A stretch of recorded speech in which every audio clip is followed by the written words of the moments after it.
Hi everybody, it's me, Jessica lwhor, and I'm really excited because this is the first Jess Talk, which is your 2022 year in review. Before we get into the episode though, go ahead and subscribe to that channel. We're kicking it off strong, and hit the little bell for all notifications so you don't miss out on all the lwhor content in 2023. Alright, let's get into this video. Attention lwhor, attention lwhor, attention lwhor, attention. Here I am walking down the street, seeing all the boys trying to take a peek. Shorts pulled up, a chest out right. Come on boys, just take a bite. Look but don't touch, spin it round and round. Okay, 2022 in review. That's a lot of time. I feel like it goes by so fast every single time that we come to the end of the year, like, wow, where did the year go? And that's exactly how I feel in this moment. So if I look back to a year, like end of December of 2021 into 2022, where was I at? I just signed a lease on this house, so I've officially been in this house for 1 year, one solid year. I've managed to upkeep to the best of my ability, and create a home, which I've never done in my life. I've never lived on my own. This was a really big step for me. I manifested this downstairs drag lab to make work and life easier. I really took 2022 to focus on what I wanted and what was going to make me happiest, and try not to bend what I was doing to appease other people, but to find ways to like integrate myself into lives and into my self happiness. So I did a lot with my teeth. I got my teeth done. I got my lips done. I got my hair did every month. I did my nails until I broke this nail. That was fun in 2022. I ripped off a fingernail, which I will never do acrylics again, but we're gonna grow these nasty bitches out. I tell you what, I focused on my mind, body, and soul. I talked about manifesting, mindfulness, and motivation, which I'm bringing into the new year.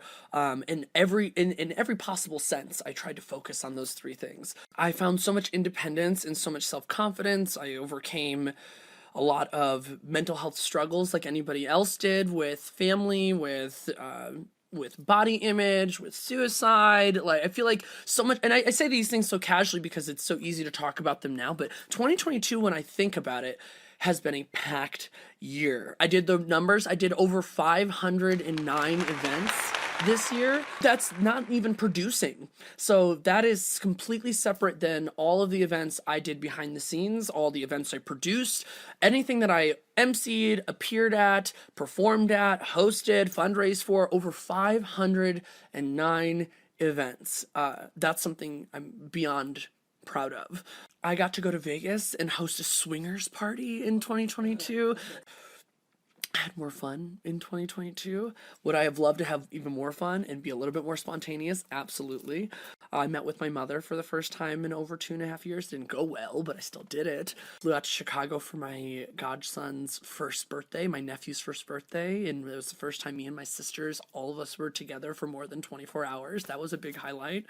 Yeah, I just feel like I tried to say yes more, and I still didn't say yes is not enough this year. 2022 was a very, it seems like a very clear blur. Such a stupid reference, but it was a great year. It was a good year. It's probably my most successful year, probably my most motivated year, my most confident year. Yeah. What was the most important lesson you learned this year? I would say the most important lesson that I learned this year is that, I learned this a while ago, but more this year, when things boil down to it, they really don't matter. People are literally dying. People are getting hurt. People are going through their own shit. And ultimately, things don't matter as much as you think that they should or that they do. And I'm not saying that you shouldn't care about anything, but when things boil down, life is way, like, it's so cliche, life is way too short. People are dying literally I've never seen so much death of my friend groups, of people in our community, of just people I knew in reference or scrolling on a timeline, or friends of mine struggling with deaths they're going through, than I feel like in 2022. And I think that's a scary thing. I was warned when I was younger from older people. They're like, the older you get, people, that happens. Yeah. People as young as 16 to in their 50s, and for no reason. And it brought me to really think about even social media. Like, I have all this content for the last 2 years, and Why am I not posting in the now? Why am I not just living in the now instead of focusing so much on what to prepare for the future when we don't know what that looks like? So, Exactly. Living in the moment. I learned those. If you could go back and change anything, if there is something, what would you change? Oh man, if I could change anything that happened in 2022, and I don't think I would. I'm not one of those people to live in a way that wishes something happened differently. Everything happens Like for a living in the reason. past, kind of. Yeah, everything happens for a reason. I would go back in something I'm hoping for the future. I want to spend time with more people and make a larger effort. I made a huge effort, whether people saw it or not this year, but I want to make a larger effort to be present and accountable at events and time with friends and with people. I realized a lot this year that I wasn't a bad friend, but I wasn't the friend that I would want to be in return in the same ways. Yeah. And so I would go back and attend more family functions or chosen family functions or say yes to that outing or go get a lunch and actually follow up and Instead of saying just like, oh, we should get together like when and I did really well, but I would like to improve on it. Looking back at the year, what do you think is your peak and your pit of the year? Oh shit. My pit is easier. My pit was in December. The last 2 weeks of November, the first 2.5 weeks of December were probably the lowest I felt in the year. To the point where it was really dark, it was really lonely, it seemed impossible to crawl out of, it felt hopeless. It was probably every year I go through a phase, but 2022, that was harder than it was. I think part of it was being alone in my own house. I think part of it was, unfortunately, I'm in an industry where you put on a happy face, you literally draw on a happy face, you speak happy to people, and ultimately you're creating an enjoyable experience for other people, even inside when you are so self-destructive and self-hating. Like nobody knows that's going on, and so it's hard to be on it when you're not really on it in the back of your head. And then I would say like the peak, I would say I had several peaks. Meow Wolf was a huge peak. It restarted a lot of creative juices I was missing. I would say a peak would be extending my drag family. I would say a peak would be Pride. The month of June was just epic to me.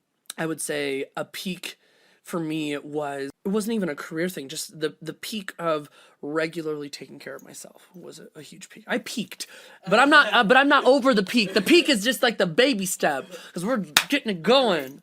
I'm ready. What was the best compliment that you received this year? I get messages all the time from different fans or people that attend my shows. Getting a message telling me that somebody made a choice to come to my show or to take their life, and they came to the show, and it was a very long, really well thought out message of just saying thank you, and it was in a time where I felt like I wasn't impacting people, like I wasn't serving a purpose, and you get messages like this, and it truly flipped again another switch of reminding me that even if I don't think that I'm impacting anybody, there's always probably one person that's watching a story or listening to an Instagram post or coming to a show and they come to laugh. And very similarly with me, you don't know what your audience is going through. Yeah.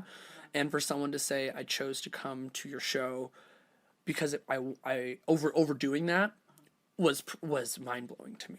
It was a huge compliment in the worst situation, but you just don't know what you're doing for people. You don't know what your voice or your impact actually has on people, and then you hear it and you're like, wow, I'm actually doing something. Yeah. Is there anything that you let go of this year? I let go of a lot of relationships that mattered to me because I felt and I feel like it wasn't meant to be it wasn't meant to be a friendship or a co-workership. I really put up a lot of boundaries with my community, with my relationships, with my friendships, and respectful boundaries. I let go of a lot of self-hate. I didn't take as many risks, but I really alleviated a lot of fear in certain situations than I ever have, and I want to leave that behind. I said it so many times this year. I was like, or in 2022, I was like, What age do you get to a point where you genuinely don't give a fuck? When do you get to the age where you're not worried about singing karaoke because you don't sound good, or you're not worried about asking a question because you might get a no, or taking a trip, or making a bold choice? When do you get to a point of truly just throwing all that away and saying, well, I really don't care, this is what I want to do. And if it doesn't work out, it doesn't work out. Like alleviating fear, anxiety of fear, let down. I want to leave more of that behind. What are you most thankful for in 2022? What am I most grateful for in 2022? My independence and self-love. I worked my ass up, and I am so grateful for my mental health, even on bad days, my physical health. I'm thankful to be working, booked and blessed and busy in this industry. I'm thankful for the support and grateful for the support of people that believe in me, that support me. I'm thankful for the friendships that I have that have proven that they're outside of the work environment friendships. I'm thankful for my stability, both mentally and financially, like the hard work that I've put in to get to this place. I'm thankful to wake up every day doing what I love and making some kind of change. I'm genuinely grateful for it. What advice would you give your last year self? Well, what would I give my last year self? To be more spontaneous, take more risks, and to not be so serious. Is there anything that you learned about, like anything new that you learned about yourself? Oh my God, I learned that I'm a lot more fun to be around than I give myself credit for. I learned that I'm able to create a style and aesthetic outside of drag that makes me happy. I'm learned that I'm a strong, resilient, and motivated individual. I learned that I can make time to go do fun things if I actually want to go do them. I learned that, everybody may not care for you the way that you care for them, but it shouldn't restrict you from caring about them if that's the choice you make. I learned that if you put out your mistakes or the things that you're embarrassed about into the world, people can't use it against you, and it's actually super empowering. To be like, yeah, I know, like I put that out there, like, yeah, I'm a dumb bitch, I'm stupid, or whatever. Like I learned the idea of saying no. I learned the idea that drag is not, this year I learned more than ever, drag is not my one trick.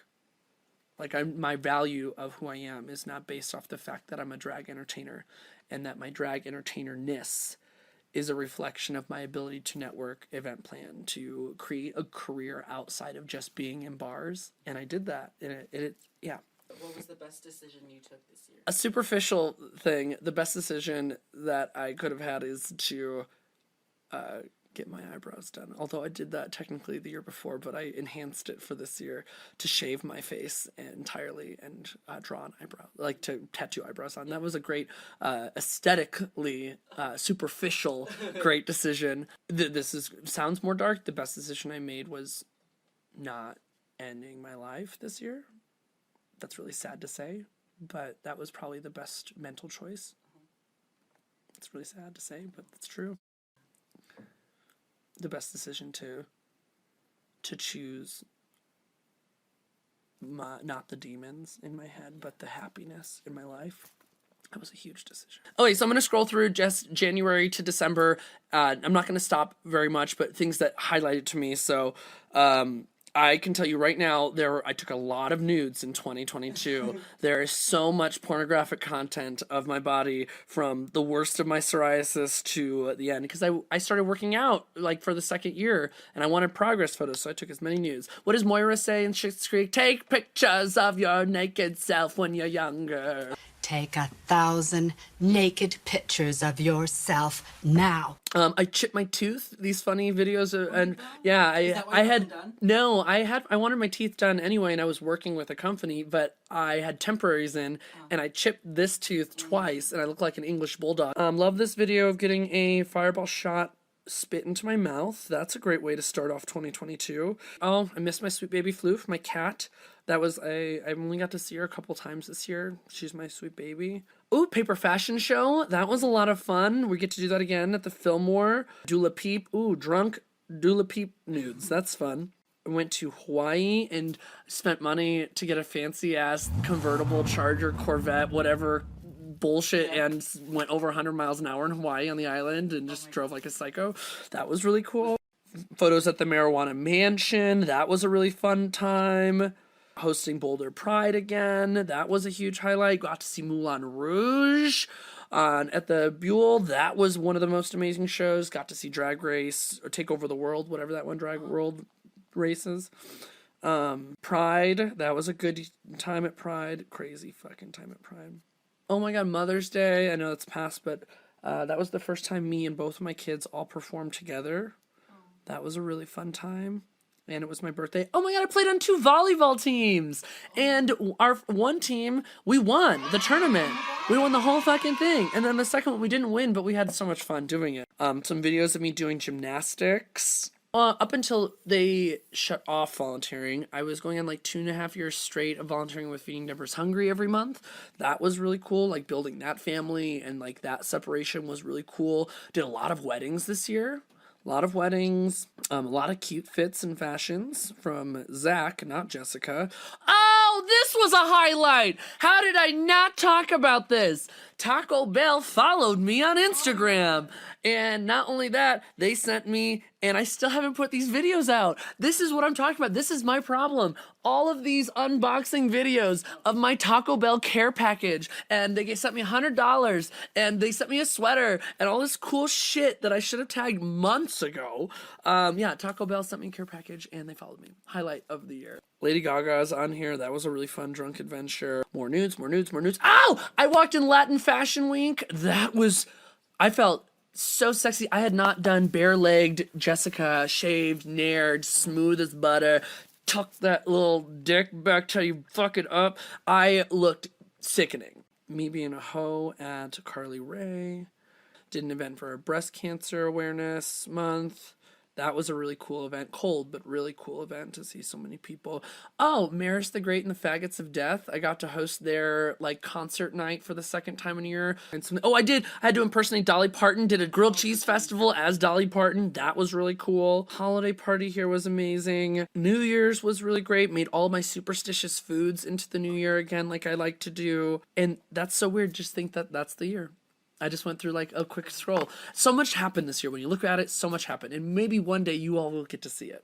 It's weird to think that the year is already over and we're starting a new year, but you are the only person that can make the choice, the active choice to change what you'd like to change, keep things the same if you'd like to as well, keep improving what made you happy, what didn't make you happy, but ultimately know that I feel like the longer you wait to make choices to change your life or to change your routines and what you're doing, the harder it becomes to do those things. And what are you waiting for? What are you wasting time this year? I have so many goals, so many milestones, so many aspirations, but ultimately I want to smile and laugh more this year. That is the bottom line. That was the first Jess Talk of this year, which is actually the last that I'm filming of the series. I hope that you enjoy it, and welcome to 2023.